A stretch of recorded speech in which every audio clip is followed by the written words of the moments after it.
আসসালামু আলাইকুম। আজকে হচ্ছে আমরা আরেকটা মজার জিনিস শিখব। আজকে আমাদের টপিকটা হচ্ছে কোনো একটা সংখ্যা তোমার 3 দ্বারা বিভাজ্য কিনা, কোনো একটা সংখ্যা 3 দ্বারা আমরা নিঃশেষে বিভাজ্য করতে পারি কিনা সেটা আমরা দেখব। তাহলে দেখো আমরা আজকে যেটা শিখবো, আমি একটু হেডিংটা দিয়ে নেই যে কোনো সংখ্যা তোমার 3 দ্বারা বিভাজ্য কিনা, 3 দ্বারা বিভাজ্য কিনা। বিভাজ্য মানে কি, ভাগ করা যায় কিনা। হ্যাঁ, কোনো একটা সংখ্যাকে তোমার 3 দ্বারা ভাগ করে সেটাকে আমরা নিঃশেষে বিভাজ্য করতে পারি কিনা সেটা আমরা দেখব। তাহলে দেখো, আমরা তো জানি যে আমাদের সংখ্যাগুলো কয়েকটা অঙ্কের মাধ্যমে তৈরি হয়, তাই না? আমাদের টোটাল অঙ্ক আছে তোমার হচ্ছে কয়টা, 10টা, তাই না? 0, তারপর যে 1, 2, 3, 4, 5, 6, 7, 8, 9 এবং 10। এই যে এগুলো এক একটা কি অঙ্ক, এই অঙ্কগুলা দিয়ে আমরা বিভিন্ন সংখ্যা বানাই, তাই না? এই অঙ্কগুলাতে আমরা বিভিন্ন সংখ্যা বানাই। যেমন আমরা একটা সংখ্যা নিচ্ছি, ধরো 4, এখানে 2, এখানে 4, এটা একটা সংখ্যা, তাই না? এখানে আমরা কয়টা অঙ্ক ব্যবহার করছি বলো তো? 3টা অঙ্ক ব্যবহার করছি। মানে মূলত 2টা অঙ্ক ব্যবহার করছি, কিন্তু একটা অঙ্ক আমরা 2বার ব্যবহার করছি, মানে 4 প্রথমে ইউজ করছি, আবার 3 নাম্বারে ইউজ করছি, তাই না? আর মাঝখানে 2, অর্থাৎ আমরা এখানে টোটাল 2টা অঙ্ক ব্যবহার করছি, মানে সেটা আবার 2টার মধ্যে একটা আবার রিপিট হয়েছে, ঠিক কি না? অর্থাৎ 3 ডিজিটের বা 3 অঙ্কের একটা সংখ্যা হয়েছে, যেখানে আমাদের হচ্ছে 4টা তোমার হচ্ছে 2বার ব্যবহার করা হয়েছে। তাহলে এই সংখ্যাটা আমরা 3 দ্বারা বিভাজ্য করতে পারি কিনা, অর্থাৎ এটাকে 3 দ্বারা আমরা নিঃশেষে বিভাজ্য করতে পারবো কিনা সেটা আমাদের চেক করতে হবে। তাহলে জাস্ট এটা কিন্তু অনেকের কাছে তোমাদের ক্রিটিক্যাল লাগতে পারে যে আমি 324কে 3 দ্বারা ভাগ করব, আমার তো অনেক সময় লেগে যাবে, তাই না?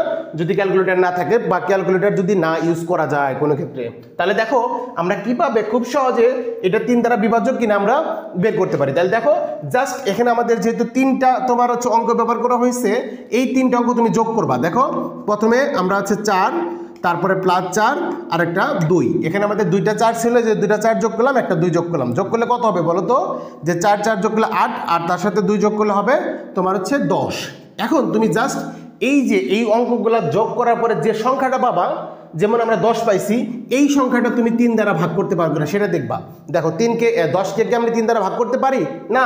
ভাগ করলে তোমার ভাগশেষ থাকে, তাই না?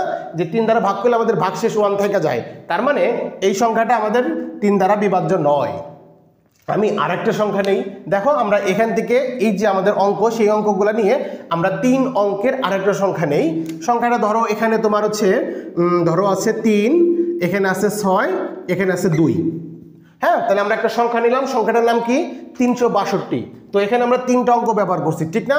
তো 3টা অঙ্ক যদি আমরা যোগ করি, দেখো 3 যোগ 6 যোগ 2, তাহলে এটা যোগ করলে কত হবে? 3 আর 6 যোগ করলে 9, তার সাথে যদি 2 যোগ করি আমাদের হবে কত? 11। তাহলে দেখো 11কে আমি কি 3 দ্বারা ভাগ করতে পারি? 11কে কিন্তু আমরা 3 দ্বারা ভাগ করতে পারি না। তাহলে যেহেতু ভাগ করতে পারি না, এটাও আমাদের 3 দ্বারা বিভাজ্য নয়। অর্থাৎ আমাদের যে সংখ্যাটা হবে সেই সংখ্যার অঙ্কগুলো আমরা যোগ করব, সেই যোগটা মানে অঙ্কগুলো যোগ করার পরে যে সংখ্যাটা পাবো, সেই সংখ্যাটাকে আমরা 3 দ্বারা বিভাজ্য করতে পারি কিনা সেটা আমাদের দেখতে হবে। তাহলে দেখো আমরা আরেকটা সংখ্যা নেই, একটা হচ্ছে 1, তারপরে এখানে ধরো হচ্ছে 2, আরেকটা আমরা সংখ্যা নেই, সেটা হচ্ছে 9। দেখো আমাদের সংখ্যাটা কত হয়েছে? 129।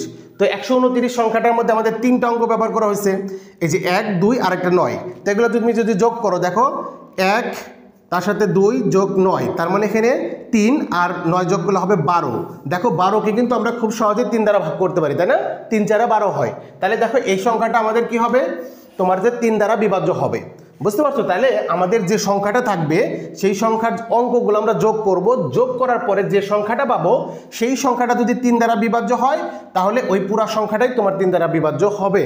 আর যদি ওই সংখ্যাটা যদি 3 দ্বারা বিভাজ্য না হয়, তাহলে সেটা বিভাজ্য হবে না। আমি আরও 2-1টা এক্সাম্পল দেই। আমরা যদি আরও 2-1টা এক্সাম্পল দেখি, তাহলে আমাদের বিষয়টা আরও বেশি ক্লিয়ার হয়ে যাবে।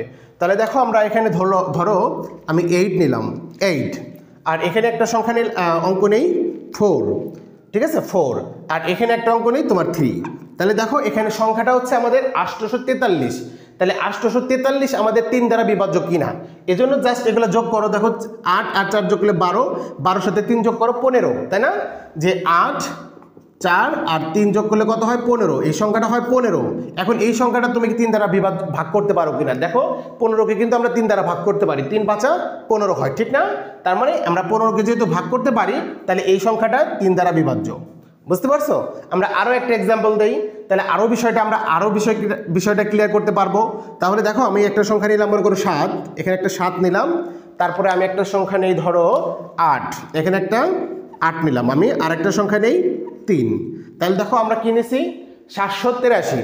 তাহলে সংখ্যাটা দেখো, এখন তুমি অঙ্কগুলো যোগ করো, যে 7 আর 8 যোগ করলে হবে 15, 15 সাথে তুমি 3 যোগ করো 18 হবে। দেখো 18কে কিন্তু আমরা 3 দ্বারা ভাগ করতে পারি, তাই না? 3 6 18, তার মানে এই সংখ্যাটা হচ্ছে আমাদের 3 দ্বারা বিভাজ্য হবে। এখন আমি ধরো আরেকটা সংখ্যা নেই, আমি এবার 4 ডিজিটের একটা সংখ্যা নেই, হ্যাঁ 4 ডিজিটের একটা সংখ্যা নেই, ধরো 1, তারপরে এখানে ধরো 5, এখানে ধরো হচ্ছে 7। তাহলে এখানে 7, আমি এখানে ধরো নিলাম 3। তাহলে এই সংখ্যাটা দেখো, আমরা এখানে সংখ্যাটা হচ্ছে 1573। তাহলে এই যে এখানে আমাদের যে 4টা অঙ্ক ব্যবহার করেছে, 4টা অঙ্ক যোগ করলে কি হয় দেখো তো, 1-এর সাথে 5 যোগ করলে 6 হবে, 6-এর সাথে 7 যোগ করলে হবে 13, তার সাথে 3 যোগ করলে হবে 16। মানে এই অঙ্কগুলা যদি যোগ করি আমাদের সংখ্যাটা হবে 16। এখন 16কে কি তুমি 3 দ্বারা ভাগ করতে পারবা? দেখো 16কে কিন্তু 3 দ্বারা ভাগ করা যায় না, 3 5 15, তারপর 3 6 18 হয়ে যায়, অর্থাৎ আমরা কিন্তু 16কে ভাগ করতে পারি না। তার মানে এই সংখ্যাটা কি হবে, আমাদের 3 দ্বারা বিভাজ্য নয়।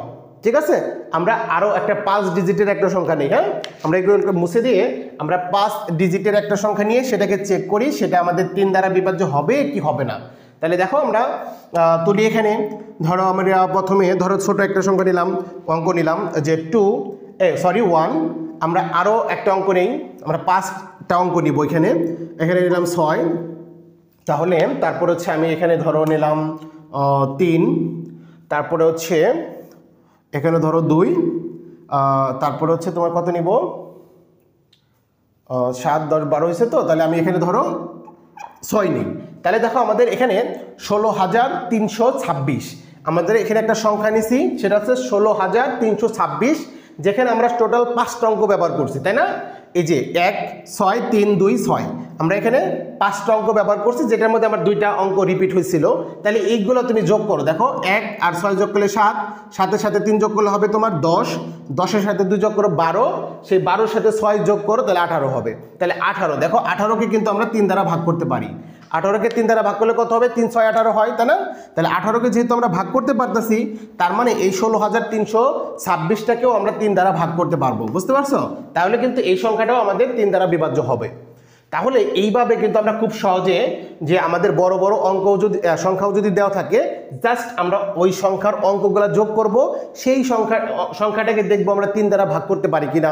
যদি 3 দ্বারা ভাগ করা যায় তাহলে পুরো সংখ্যাটাই 3 দ্বারা বিভাজ্য হবে। আমি মনে হয় বিষয়টা খুব ভালোভাবে তোমাদেরকে ক্লিয়ার করতে পারছি।